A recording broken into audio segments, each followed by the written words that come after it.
한 유머 글이 SNS에 올라왔습니다. 한국인의 밥사랑이라는 제목이었습니다.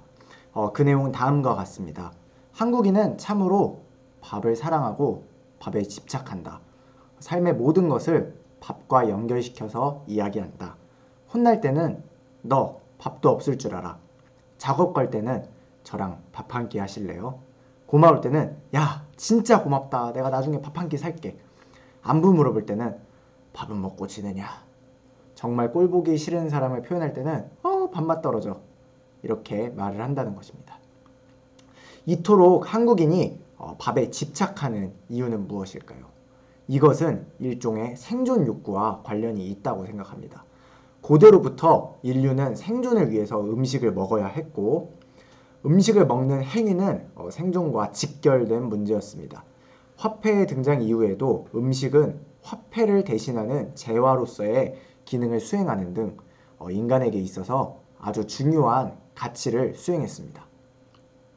특히 우리나라는 끊임없는 외세 침략에 의해 전쟁이 빈번했던 나라였고 외세의 침략 이후에도 오랜 시간 경제적으로 어려운 시기를 겪으면서 우리 민족계의 가치에는 먹는 것, 특히 밥이라는 것이 아주 중요한 것으로 자리를 잡았습니다. 한국인은 밥심으로 산다라는 이야기도 있을 정도로요.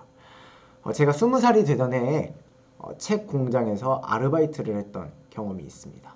정말 힘든 노역을 하고 나서 밥을 먹을 때 같이 일을 하며 친해진 아저씨와 나눴던 대화가 아직까지도 기억에 남습니다. 그 아저씨는 저에게 이렇게 말씀하셨습니다. 힘들지? 이렇게 밥 벌어먹고 사는 게 힘든 거야. 밥을 먹었으니까 우리 이제 열심히 또 일을 하자 라고 말을 해주셨습니다. 우리는 우리의 노동의 이유를 밥 벌어먹고 산다라고 표현을 합니다. 밥은 우리의 생존 욕구이며 노동의 이유이며 또한 우리 삶에 에너지를 제공하는 에너지원이기도 합니다. 밥을 먹기 위해 일을 하고 밥을 먹었으니 일하는 이런 식사라는 행위는 우리에게 필요 충분한 행위인 것입니다. 이렇게 장황하게 밥에 대해서 예화를 하는 이유는 오늘 우리가 같이 볼 성경의 이야기 또한 밥과 관련이 있기 때문입니다.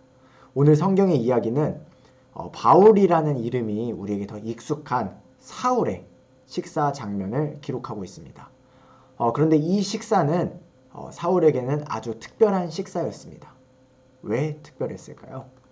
오늘 본문인 사도행전 9장 18절 19절을 우리 함께 읽도록 하겠습니다.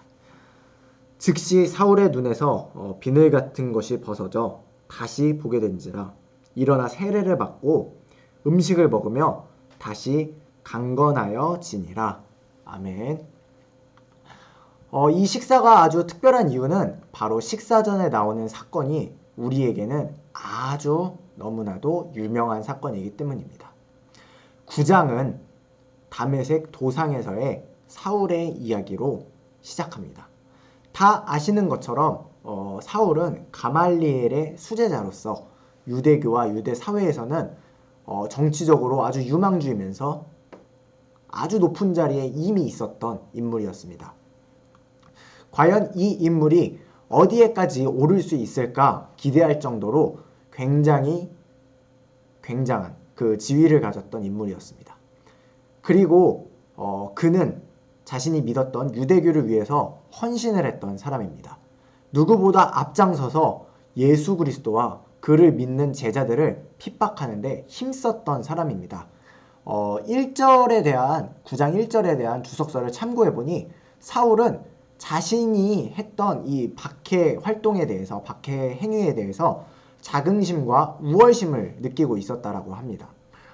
그는 예루살렘 교회의 집사였던 스데반을 처형하는 데 주도했던 인물이었고 스데반 죽음 역시 마땅하다고 여길 만큼 기독교를 핍박하는 그 핍박의 아이콘이었습니다.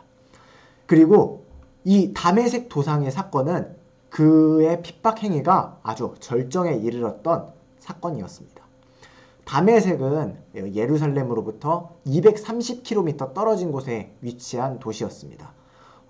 사울은 이 230km 떨어진 다메섹에 예수님을 따르는 제자들이 모여있다는 소식을 듣고 그 사람들을 직접 잡으러 출동합니다. 230km를 자동차도 없던 그 시대에 말을 타고 달려갔던 것입니다.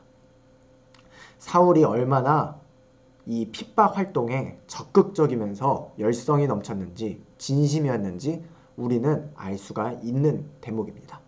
그리고 이 다메섹으로 열심히 말을 타고 달려가던 도중에 빛으로 오신 예수님을 사울은 만나게 되고 바닥에 떨어지게 됩니다.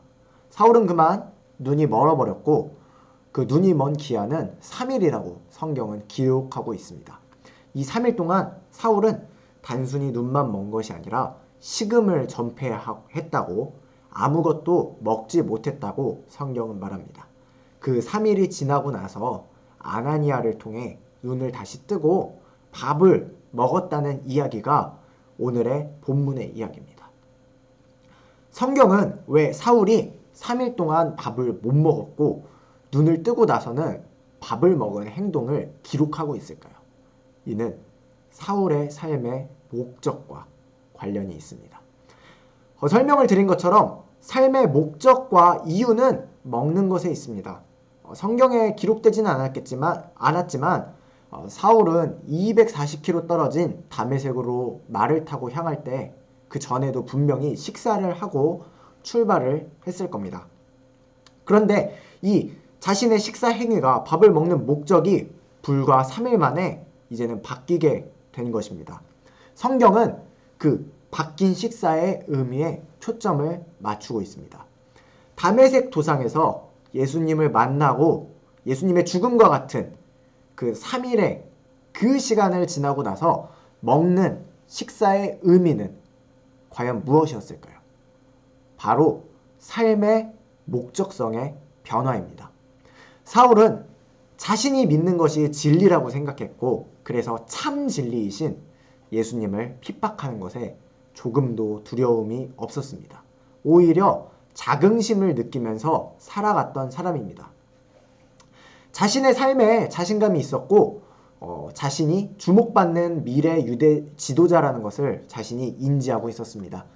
그리고 자신 또한 자신의 앞으로 미래의 삶을 위해서 일해왔고 먹어왔던 것입니다. 그런 사람이 다메섹 도상에서 예수님을 만납니다. 눈이 멀게 됩니다. 그리고 그는 예전처럼 밥을 먹지 못합니다. 그는 예전처럼 살지 못하는 것입니다.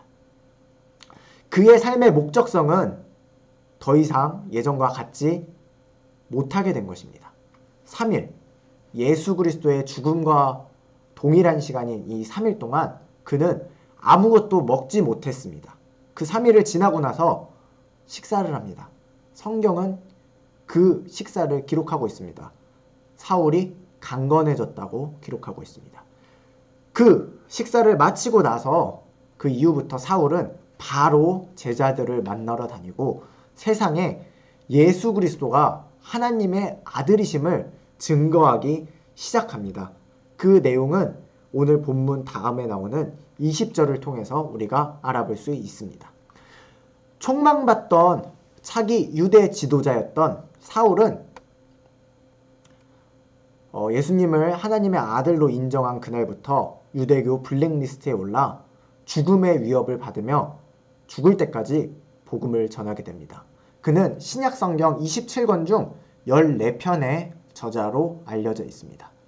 이 3일 만의 식사는 이 사울의 삶의 목적성의 변화를 의미합니다. 우리는 지금 전대미문의 암흑기를 겪고 있습니다. 안 그래도 살기 힘들었던 이 시기는 코로나라는 전염병 아래서 산산이 부서지고 있습니다. 여러분은 지금 이 어둠 속에서 어떤 식사를 하고 계십니까? 코로나가 지독하게도 끝이 나질 않습니다. 올해는 종식된다고 했는데 어느덧 벚꽃은 지고 날이 갈수록 우리 옷차림은 얇아지고 있습니다.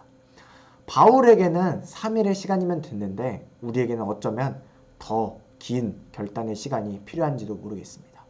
하나님은 오늘 우리에게 성경을 통해 물으십니다. 우리의 생존 목표가 무엇을 위한 것인지, 예수님을 만난 우리의 생존 목표, 밥 먹는 이유가 무엇인지 하나님은 오늘 우리에게 물어보고 계신 겁니다. 여러분 당장 오늘 점심은 어떤 것을 위해서 드셨습니까?